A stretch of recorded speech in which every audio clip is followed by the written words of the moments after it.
Gente.com de hoje está numa das maiores livrarias de Curitiba. Nós viemos conversar com um escritor de Londrina que vive há 45 anos em São Paulo e passou por aqui para lançar um novo livro. Eu pensei em várias formas para apresentar o filósofo Mário Sérgio Cortella, mas decidi simplificar, até porque, Cortella, me parece que a sua principal missão é simplificar a vida e o que a gente pensa, né? Você sabe que eu gosto demais da ideia de ser simples. Ser simples não é simplório.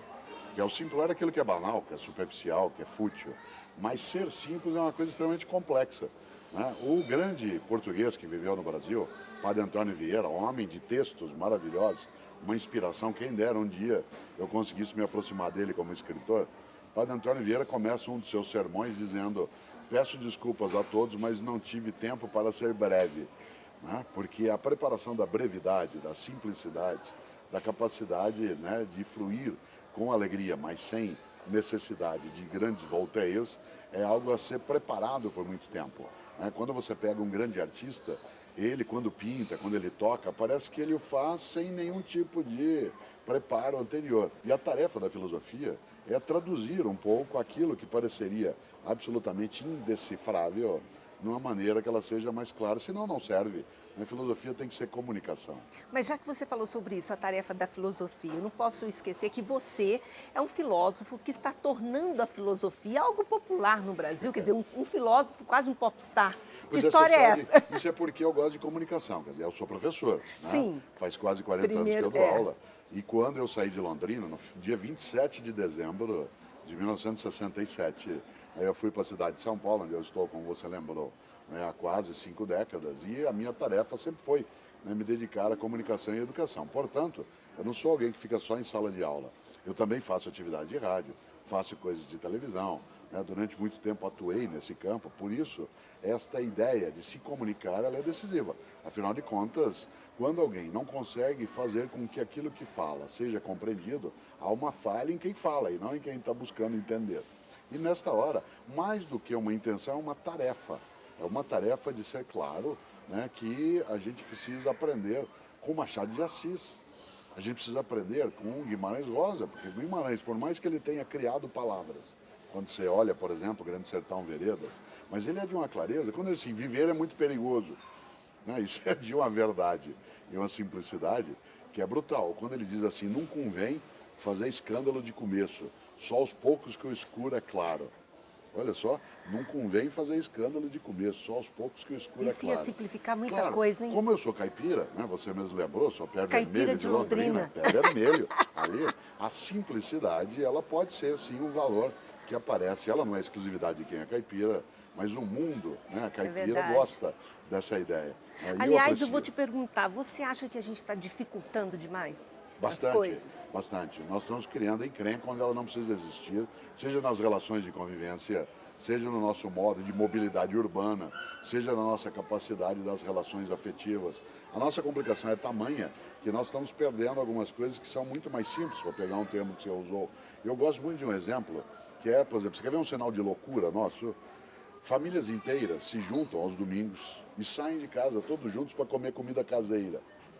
Se isso não é um sinal de demência, é sinal de quê? Certo? Nós nos juntamos na família e saímos para comer comida caseira. Perdemos a noção de casa como sendo o lugar da convivência, da capacidade de estarmos juntos, da possibilidade de fluir a vida sem que obrigatoriamente ela seja eletrificada, isto é, marcada por uma conexão em que a tecnologia tem que ter o seu lugar, mas ela não pode ser exclusiva.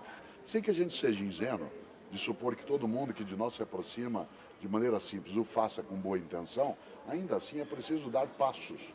E o primeiro passo disso é o sorriso, é a gentileza, né, é uma maneira de acolher a pessoa, é outra lógica.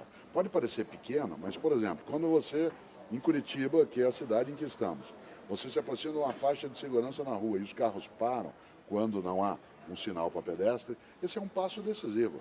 Quando alguém abre uma porta e deixa que você passe, pode parecer uma coisa pequena, mas é um gesto de acolhimento que começa a descomplicar a ideia de que o outro é sempre seu inimigo, a outra pessoa está sempre disputando contigo os lugares. E por isso, a grande cidade, como aquela que eu moro, ela traz um pouco essa questão, né? Ela se torna menos uma metrópole, mais uma necrópole.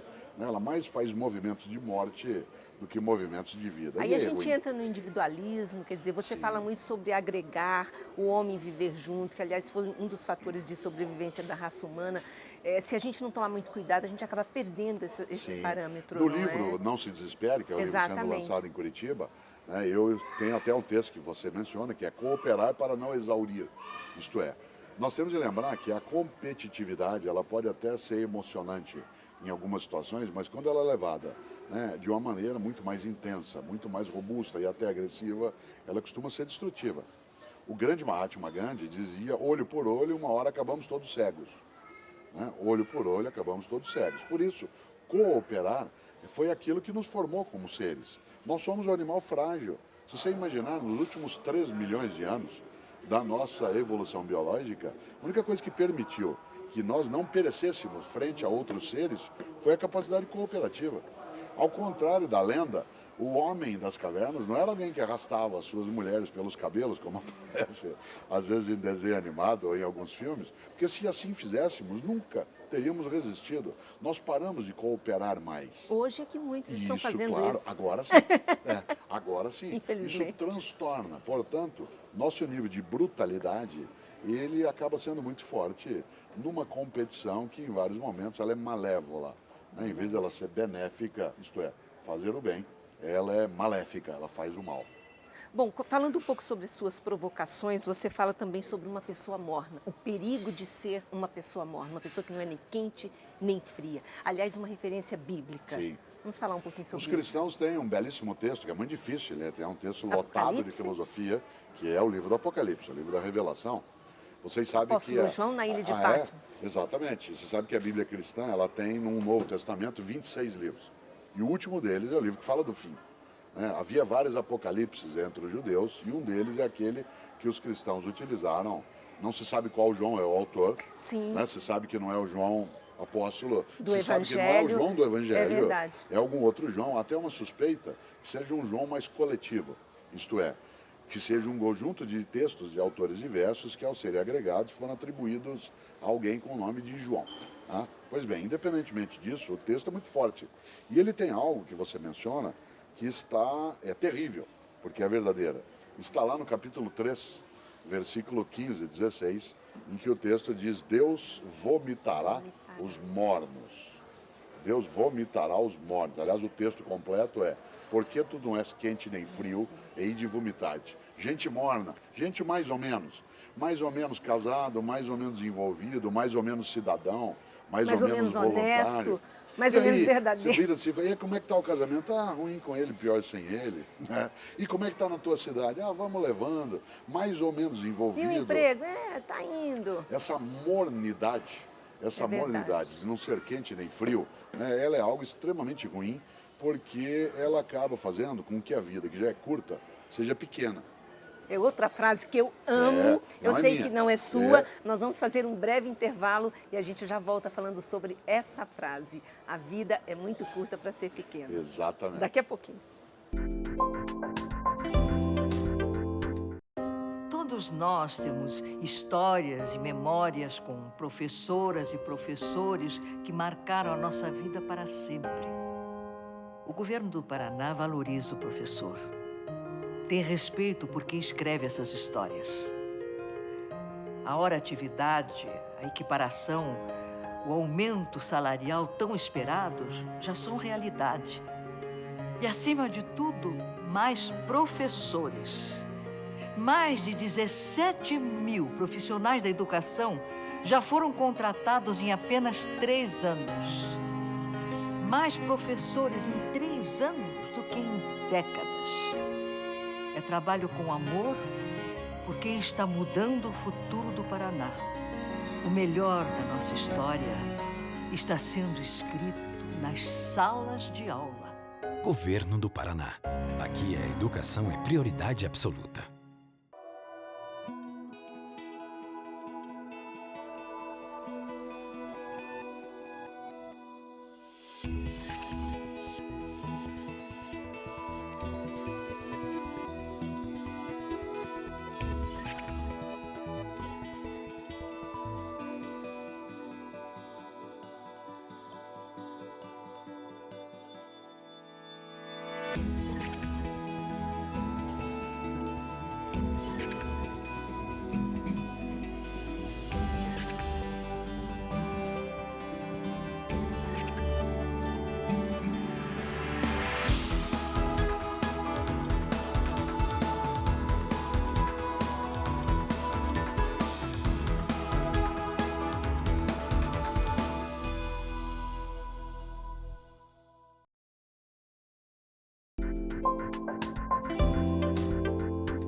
Estamos de volta hoje conversando com o filósofo Mário Sérgio Cortella, que esteve em Curitiba lançando esse livro aqui, olha, Não Se Desespere.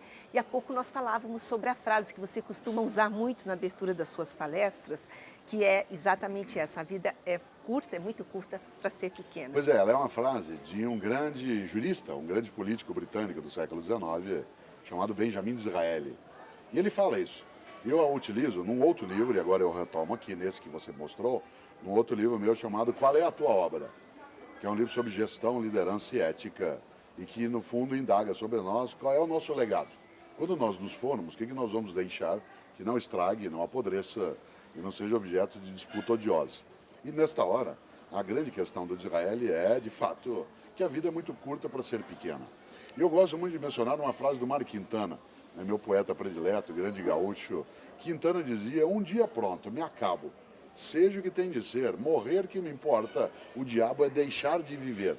E o que é deixar de viver? É ter uma vida que, sendo curta, se torna pequena, banal, superficial, fútil, inútil, medíocre. Isto é uma vida mais ou menos, uma vida morna. E isso é assustador.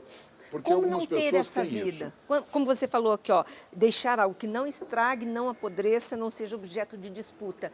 Seriam o quê? As ideias, as nossas relações? Não, você diz em relação ao nosso legado, que podemos deixar? só uma maneira que você pode ficar, dado que nós partiremos, mortais somos, aliás, nós somos o único animal que é mortal.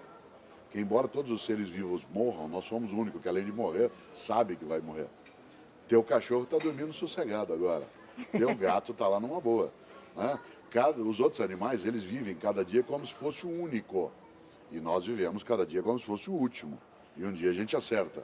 Né? E desse ponto de vista, a ideia de mortalidade é o que nos oferece uma certa urgência para não ter uma vida que seja banal, fútil ou morna.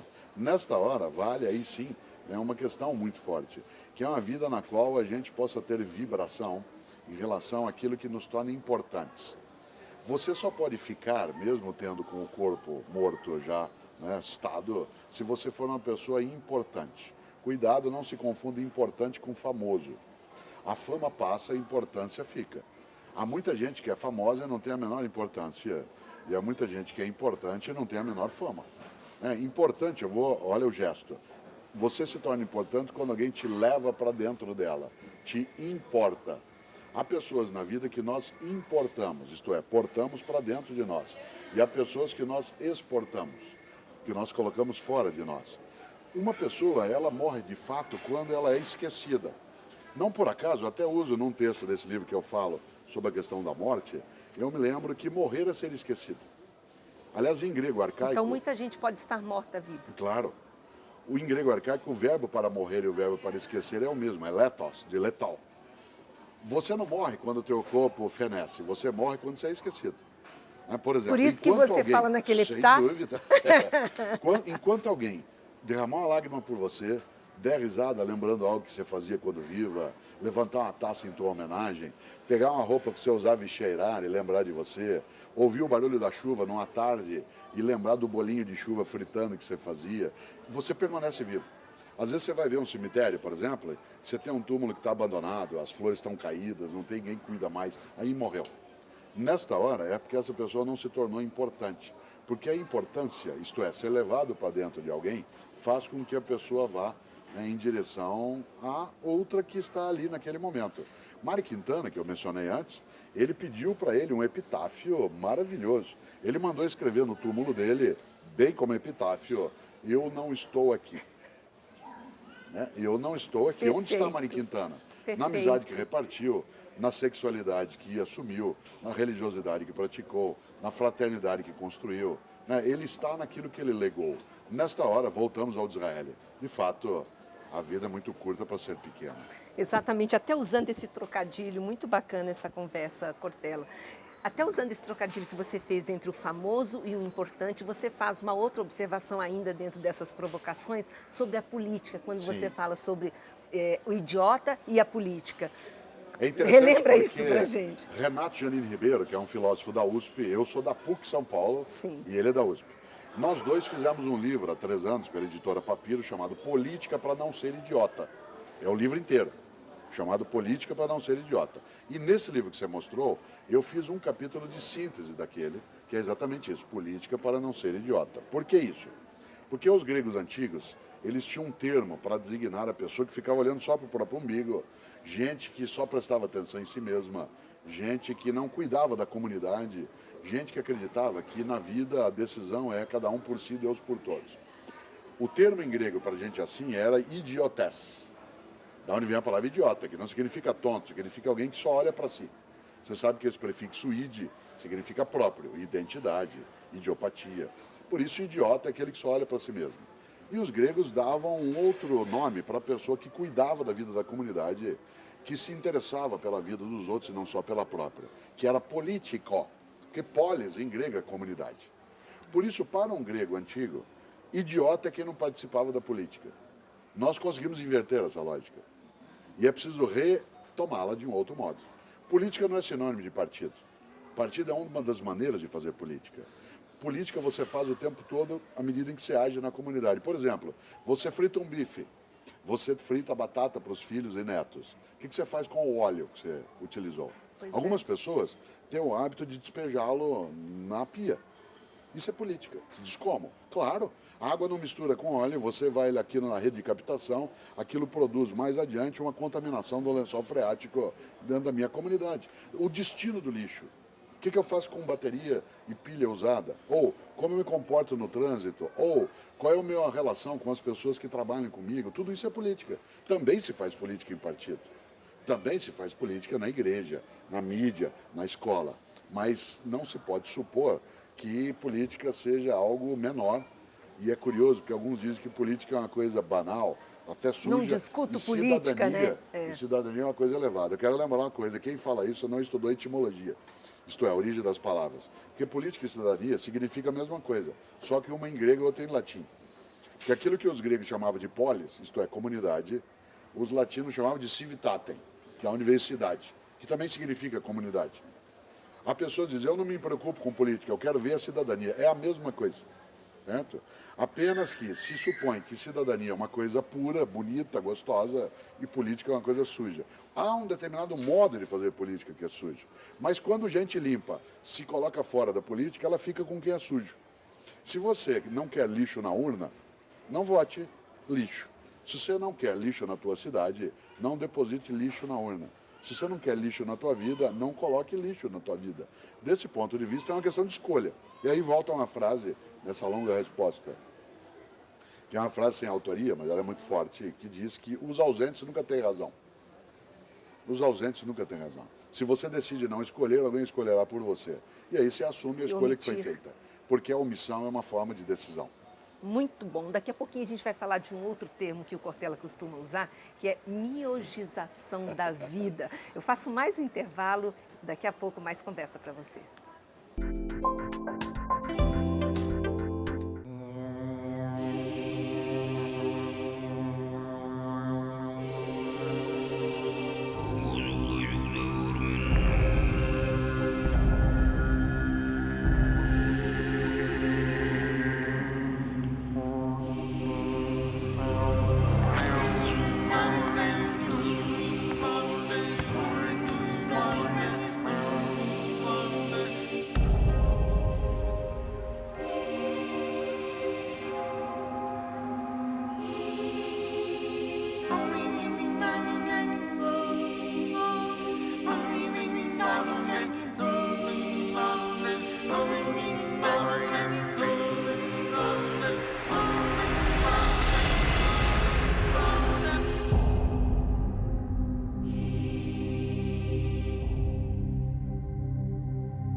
Estamos de volta conversando hoje com o filósofo Mário Sérgio Cortella, que fala demais, com muito entusiasmo, Nossa, né, com Cortella? alegria. Mas eu tenho que lembrar que ele já viveu 3 anos na clausura. Como é que isso foi possível? Quando eu vivi em Londrina, até 13 anos de idade, eu sempre quis fazer uma experiência religiosa que fosse mais intensa.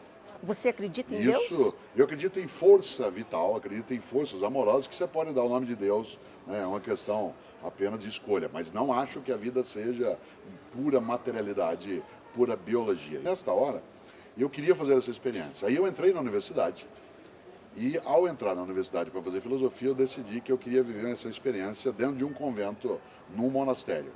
E vivi 3 anos numa clausura na Ordem dos Carmelitas Descalços. Né? Durante 3 anos eu aprendi a plantar, a colher, a viver uma vida de silêncio. Dentro da minha cela, porque você vive em cela, num monastério, eu tinha uma cama sem colchão, meu guarda-roupa era um prego na parede, porque você não pode ter propriedade. Ao final de 3 anos eu achei que o que eu queria fazer eu já tinha feito, mas que eu queria mesmo era ser docente e falar. E no monastério não se falava tanto. Então, como eu fiquei 3 anos quase em silêncio, desde o dia que eu saí, nunca mais eu parei Nunca mais parou de falar. como você notou agora. Então vamos falar dessa miogização da vida, que é um termo que você criou, para falar um pouco dessa pressa nossa, que a gente quer tudo rápido demais. Eu costumo dizer que nós estamos vivendo algo que é a despamonhalização do mundo. Nós paramos de fazer pamonha. A gente passou a comprar pamonha pronta. E isso é um perigo. Por quê? Porque fazer pamonha significou não fazer pamonha para comer pamonha, mas para ficar junto. Por exemplo, quando a gente fazia pamonha, sábado de manhã os homens adultos iam colher o milho, traziam, tiravam a palha básica, as crianças tirávamos aquele cabelinho que fica no meio do milho, as mulheres faziam o mais complicado, que era ralar aquele milho todo. Né? Às 4 horas da tarde nós íamos comer pamonha. A finalidade não era comer, era ficar junto. Nós paramos de fazer pamonha e, portanto, paramos de ficar juntos. E aquilo que foi a despamonhalização do mundo foi acompanhado da miogização da vida. Isto é, vida miojo. Namoro miojo, casamento miojo, sexo miojo, religião miojo, leitura miojo. Eu fico desesperado quando alguém diz para mim assim, olha, você não tem um livro para eu aprender leitura dinâmica? Eu falo, o que você chama de leitura dinâmica? Eu quero ler rápido. Eu falo, mas você está louco. Pois a melhor maneira de ler é não ler rápido. Quando a gente gosta de um livro, pode até ser esse ou outro, a gente, quando vai chegando no final, a gente vai segurando para não terminar a leitura. Em vez de terminar logo, quando eu gosto do livro, eu vou adiando o término. Eu leio um pedaço, paro de novo, porque se eu acabar eu vou ficar triste. Né? A ideia de fazê-lo, tal como o fast food, que é uma possibilidade no dia a dia, mas ela não é obrigatória. E o que é a miogização da vida? É vida miojo, isto é, faculdade miojo, curso miojo, convivência miojo. Você tem Unisquinas por aí que oferece hoje curso superior em 2 anos. Ainda diz que você faz a pós-graduação junto. Esse país vai pagar caro por essa miogização da ciência. Em nome de negócio, a gente acaba banalizando o pensamento científico. Um país vive hoje de tecnologia, e a tecnologia vem quando você aprofunda a pesquisa, e não quando você forma em larga escala, apenas para poder dar uma certificação para as pessoas. Desse ponto de vista, há uma miogização na família também. É aquela história do 3 minutos de relação, 3 de convivência. Né? Até na hora de ir à igreja, tem gente que escolhe, por exemplo, o horário da missa. A missa mais curta. Fala assim, eu vou à missa das 10, que o padre faz uma missa curtinha. Então vai para quê? Ou você acha que teu Deus é tonto? Você chama ele de todo-poderoso e ele não sabe que você escolheu a missa curta. Paciência não é lerdeza. E hoje isso é há uma importante sociedade lembrar. que confunde pressa com velocidade. Fazer velozmente não é fazer apressadamente. Fazer com velocidade é sinal de perícia e inteligência. Fazer com pressa é sinal de falta de preparo ou de planejamento. Por exemplo, eu quero velocidade na hora de ser atendido por um médico, mas eu não quero pressa na consulta. Eu quero velocidade na hora de eu chegar em casa para ficar com os meus filhos e netos, mas eu não quero pressa na relação. Eu quero velocidade para ter acesso a um livro numa livraria, mas eu não quero ter de ler apressadamente, porque pressa é sinal de imperícia ou de falta de aproveitamento e fruição. Velocidade é um sinal de inteligência. Uma questão que você costuma dizer que eu acho fundamental a gente analisar, principalmente para as mulheres. Você fala que vida e carreira há um equilíbrio possível. Sim, esse é o título do livro. Jura para as mulheres, inclusive, Cortella? Tem gente que diz assim, a minha vida pessoal está sendo atrapalhada pela minha vida profissional. Eu digo, você está ficando esquizofrênico. Né? Porque você não tem uma vida pessoal e uma vida profissional. Você tem uma vida única que tem várias faces. A profissão, a família, a cidadania junto com outros, a igreja, o grupo de amigos, a AFRA, tudo que você tem à tua volta. Por isso, entre vida e carreira não há uma separação. A carreira faz parte da vida, não é uma outra vida. O que alguém pode dizer é que meu lado profissional da vida está sendo mais dominante do que outros lados. Isso me infelicita. Uma mulher, ela não pode esquecer, e isso é decisivo quando se fala de mulheres, que têm hoje dupla jornada e por conta da maternidade acabam sofrendo esse descompasso, não pode esquecer que a gente não deve confundir trabalho com emprego. Emprego é fonte de renda e trabalho é fonte de vida. Emprego é fonte de renda. Uma pessoa que deixe de estar no emprego não deixou de trabalhar. Estar fora do emprego não é desocupação. Preso não tem desocupação. Ele não tem o que fazer, não pode fazer. Nessa hora, uma pessoa que, como mulher ou não, mas especialmente mulheres, escolha não ficar no emprego por um tempo, para poder estar com algo importante também na vida, que é o cuidado logo no início dos filhos, essa é uma decisão inteligente. Se puder ser partilhada com a pessoa com quem ela vive, seja um homem ou uma mulher, que consiga que ela esteja naquela condição por um tempo, isso é um sinal de harmonia.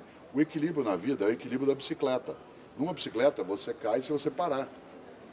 Tem gente que entende equilíbrio como ficar estático, ficar no meio e ficar em cima, ou morno. Isso não é equilíbrio. Equilíbrio não é ficar no mesmo lugar, é ir aos extremos e não se perder. É o equilíbrio da bicicleta. Você está em movimento. Tem movimento. A vida é dinâmica, não é estática. Desse ponto de vista, equilíbrio não é ficar parado. Equilíbrio é não se perder no movimento. E você faz também uma análise bacana, fácil de entender, sobre ética, que eu nunca vou esquecer. Você podia repetir aqui para a gente, eu gosto que eu achei ideia. muito bom. Ética é o conjunto de valores e princípios que a gente usa para decidir nossa conduta. Como é que nós nos comportamos. E por isso, decidir sobre a nossa conduta é ter que ver quais são os nossos valores para orientar as 3 grandes questões da vida humana. Nós temos 3 grandes questões na vida, que são: quero, posso, devo. Quero, posso, devo. Tem coisas que eu quero, mas não posso, coisas que eu posso, mas não devo, coisas que eu devo, mas não quero. Desse ponto de vista, a ética me ajuda a balizar. No livro Não Se Desespere, tem um texto, tem vários sobre ética, mas um deles diz: ética não é cosmética, ética não é enfeite. E desse ponto de vista, a ética não é uma coisa que eu mostro para fora, a ética é uma vivência. E nós temos que formar as novas gerações dentro dessa questão. Eu costumo dizer uma outra frase que não é minha, mas também não tem autora, ela é antiga, que diz que o mundo que nós vamos deixar para os nossos filhos depende muito dos filhos que nós vamos deixar para esse mundo. E quais são os valores que nós estamos passando para eles? Quais são as formas de relação ética que nós estamos construindo? Afinal de contas, e aí eu termino a longa resposta, Pierre Dac, que foi um grande ator do cinema francês no século XX, ele tem uma frase que eu vou dizê-la 2 vezes. Ele dizia: o futuro é o passado em preparação. O futuro é o passado em preparação. Por isso a nossa grande questão é: que passado nós queremos ter daqui a 20, 30 anos? Que passado nós vamos deixar daqui a 20, 30 anos? Qual é o nosso legado? Qual é a nossa herança? Qual é a nossa obra? Para isso a gente tem que ter uma esperança ativa. Isto é, a esperança que vai buscar e não aquela que fica esperando. É aquela que procura em vez daquela que aguarda. É aquela que se junta e inventa em vez de ser aquela que se acomoda, repousa, distrai e fenece. Foi um prazer falar com você. Obrigado. Até a próxima. Obrigado. Conversamos com o filósofo Mário Sérgio Cortella. Estaremos de volta amanhã. Até lá.